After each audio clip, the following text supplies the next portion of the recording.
Hello and welcome to another SciFirst MovieTalk episode. So, in this episode, I'm continuing my voyage into the Star Trek universe, well, the theatrical movie universe anyway, and we'll be discussing the 1986 science fiction movie Star Trek IV: The Voyage Home, directed again, following on from directing the third movie in the series, none other than Spock himself, Leonard Nimoy.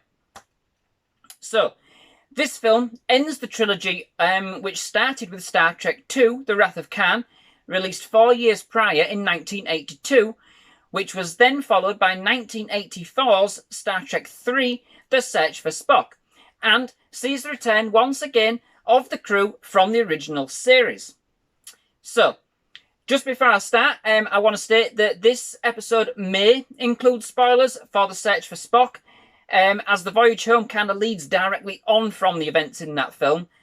There will also be spoilers, I'm sure, for The Voyage Home. So if you don't want to hear these, please do switch off now. But do come back to SciFirst MovieTalk for more. And obviously, let me know what you thought of the films once you've seen them. So, the film sees the crew exiled on the planet Vulcan as renegades after destroying Starfleet's not just destroying, yeah, they did destroy something, but they disobeyed Starfleet's direct orders in the last film, The Search for Spock, determined to find and bring back and restore the life of their friend from the planet Genesis. Still, with a sense of duty and commitment and to the beliefs and ideals of Starfleet, the crew decide unanimously that it's time to return to Earth and face whatever punishment, basically, that awaits them. Their only mode of transport? A Klingon bird of prey, if I've got that right.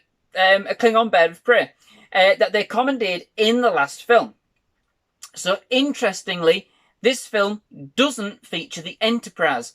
A bold move at the time this movie was made, as the Enterprise was basically the heart and soul of Star Trek at that time, or at least it was for me. In the interim, we learn that Earth is suffering from the effects of a probe of unknown origin, which is causing the Earth's atmosphere to ionize, which in turn is causing weather chaos and rendering all electronic equipment practically useless. The probe seems to be sending out a message which nobody understands or can answer. Sensing that they don't have long left, Earth sends out an interplanetary distress signal, warning people to stay away in fear that they too would succumb to the probe's interference. So, on their way back to Earth, our trepid explorers pick up that distress signal and try to decipher the probe's signals, which are actually being directed to Earth's oceans. Spock, who of course is the only one, even with all of Earth's scientists frantically working on the problem, it is the only one that actually manages to pose a theory for the probe's communication and why it hasn't been answered. The reason?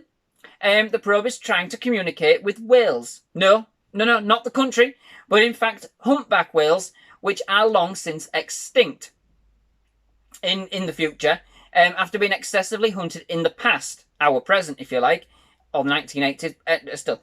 Hence, the humpback whales, no humpback whales, no answer for the probe. Interestingly, and a little ironic, is that the only person who can solve the puzzle of the probe is a Vulcan, not even from our planet. So, the team decide to embark on a dangerous mission to travel back in time to the late 20th century, well, the 1980s to be exact, but of course they don't know that at that point, when humpback whales still existed on Earth, to bring back 2 humpback whales to their time in hope that that saves the Earth. So, that's me rambled on there. So, the film is strikingly different from any of the previous Star Trek films up to that point. And indeed, to be fair, any that follow. For one, very little of it actually takes place in space, or involves many of the previous special effects seen in the last few films, showcasing things like the starships, the enemy vessels, the star bases, and such and such.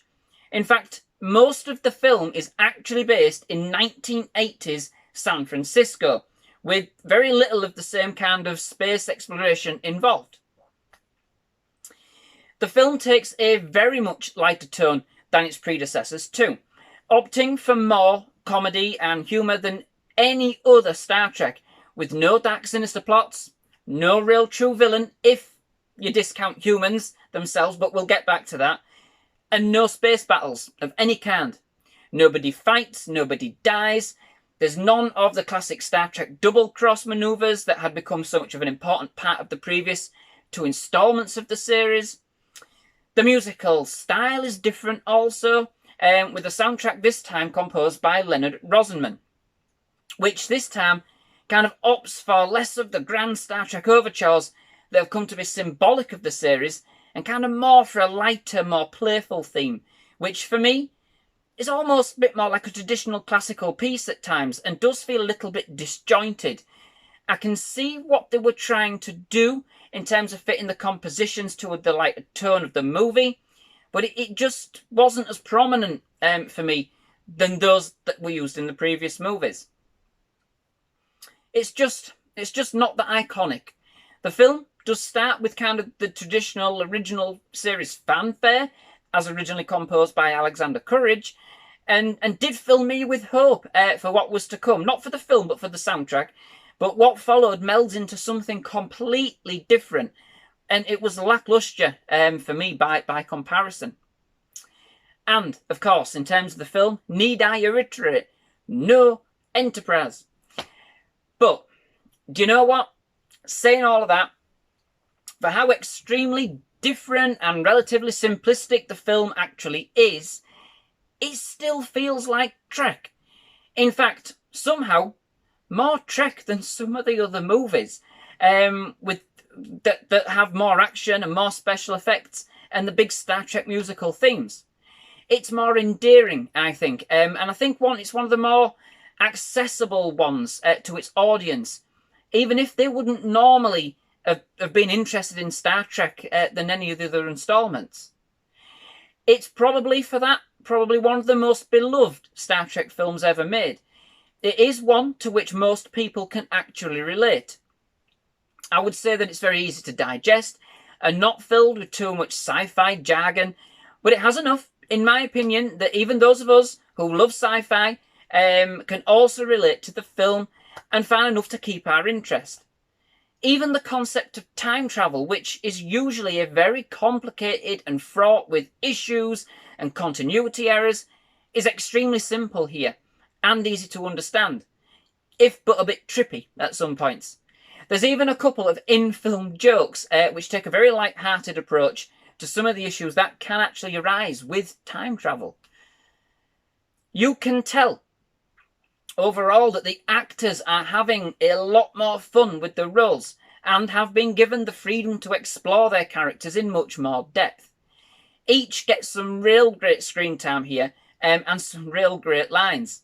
It's simply side-splitting to see each of the characters kind of interact with the world of the 1980s, and especially when Scotty tries to work a computer by simply talking to it, then trying to work the mouse. Absolutely brilliantly classic. You also have in the movie what basically constitutes for a blank Spock, who, after having his mind and spirit returned, if you like, at the end of the third film, The Search for Spock, is kind of having to relearn what it means to be half Vulcan and half human.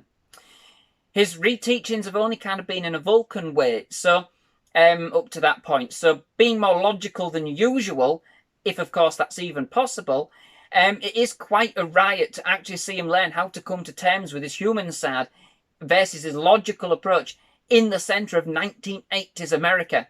Trying to grasp the use of those colourful metaphors, classic. But contrasting with the comedic tone of the movie, however, is its very strong and repeated ecological message throughout the film.